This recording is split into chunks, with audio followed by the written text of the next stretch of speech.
2022 жылдын 15-июлунда Тамга аскер санаториясынын аймагында Манас эпосундагы аскер өнөрү темасындагы эл аралык илимий практикалык конференция болуп өттү. Конференция Кыргыз Республикасынын президентинин 2022 жылдын 22 апрелиндеги Манас үчилтигинин Манас, Семетей, Сейтек эпосторун ар тараптан изилдөө жана популярдаштыруу боюнча кошумча чаралар жөнүндө номер 126 жарлыгын жүзөгө ашыруу максатында өткөрүлдү. Иш-чарага Кыргыз Республикасынын коргоо министри генерал-лейтенант Бактыбек Бекболотов, Кыргыз Республикасынын мамлекеттик катчысы Сүйүнбек Касманбетов, Жогорку кеңештин депутаттары, министрликтердин жана ведомстволордун, Ысык Көл облусунун мамлекеттик жана жергиликтүү өзүн-өзү башкаруу органдарынын өкүлдөрү, Бишкек шаарынын жана Ысык Көл облусунун жогорку жана жалпы билим берүү мекемелеринин жетекчилери, ошондой эле жамааттык коопсуздук жөнүндө келишим уюмунун жана чет элдик аскер дипломаттык корпустарынын өкүлдөрү катышты. Конференциянын жүрүшүндө Айкөл Манастын образынын мисалында аскер кызматчыларын мекенди сүйүүгө тарбиялоо жана Манас эпосундагы аскер өнөрүн, аскердик аракеттерин, аскердик аспекттерин изилдөө жана изилдөө окутуу маселелери каралды. Бул бүгүнкү иш-чара бул экинчи этабы болуп атат.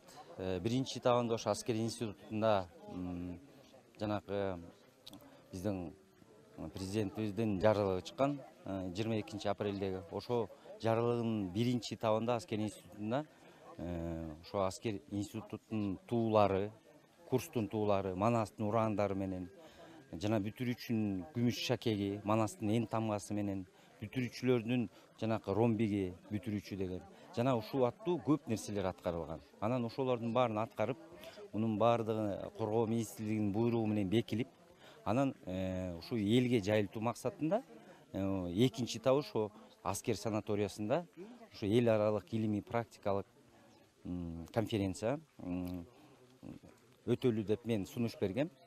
Коргоо министри ушу сунушумду кабыл алып, ЖКУнун өкүлдөрү, атташелердин баарын чакырып, мына ушундай бир жакшы бир иш-чараны баштап отурабыз.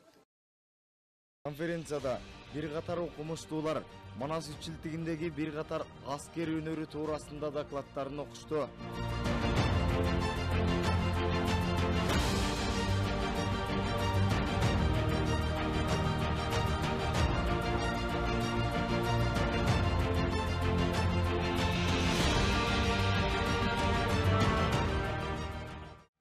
Муну коргоо министрлиги колго алып аткандыгы өтө маанилүү. Анан бул конференциянын дагы коргоо министрлиги ушул конференцияны уюштуруп, ошол коргоо министринин алдындагы аскер институту демилге көтөрүп жаткандыгынын жөнү 22 апрелде ушул үстүбүздөгү жылдын 22 апрелинде президентибиз Садыр Жапаровдун Манас боюнча, Манас үчилтиги боюнча жарлыгы болуп эсептелет. Мына ошону биз турмушка ашырып атабыз. Бүгүн мынакей Манас таануучулар келди, мамлекеттик катчы келди, жогорку кеңештин депутаттары келди. Мына ушулардын баардыгы Манас бирден, бир ооздон Манас эпосу улуттук идеологиянын өзөгү болууга толук мүмкүн деп айтып атат. Ошол эле учурда мен айтар элем, коргоо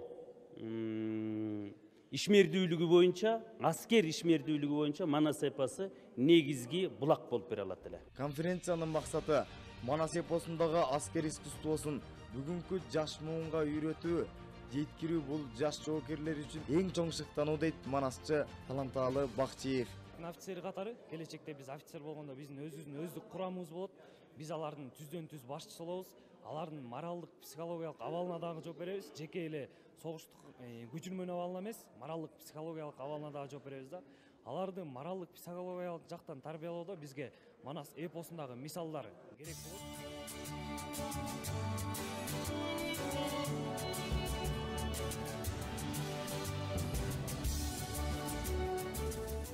Кыргыз Республикасынын куралдуу күчтөрүнүн аскер институтунун профессордук окутуучу курамы жыл сайын Кыргыз Республикасынын билим берүү жана илим министрлиги тарабынан өткөрүлүүчү илим бермеси боюнча мамлекеттик бюджеттен каржыланган илимий долбоорлордун сынактарынан катышып, илимий изилдөө иштеринин актуалдуу темалары боюнча мамлекеттик заказдарды ийгиликтүү аткарып келишет.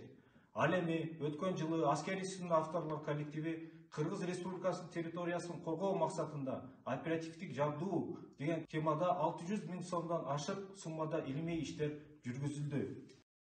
Бул жылы институттун авторлор коллективи конкурстун жыйынтыгынын негизинде мамлекеттик заказ боюнча заманбап куралдуу калышууларда Кыргыз Республикасынын коргоо министрлигинин кошундары менен бөлүктөрүн күчүмөн пайдалануу маселелерин изилдөө жана аскерлерди колдонуу боюнча сунуштар темасында илимий иш аткарууда.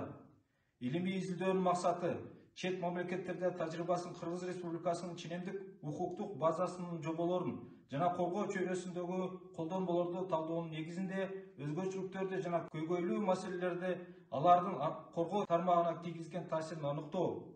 Ар кандай физикалык, географиялык жана аскердик саясий шарттарда, азыркы согуштарда жана куралдуу кагылышууларда аскердик бөлүктөрүн даярдоо жана күчүмөн колдонуу деген тема.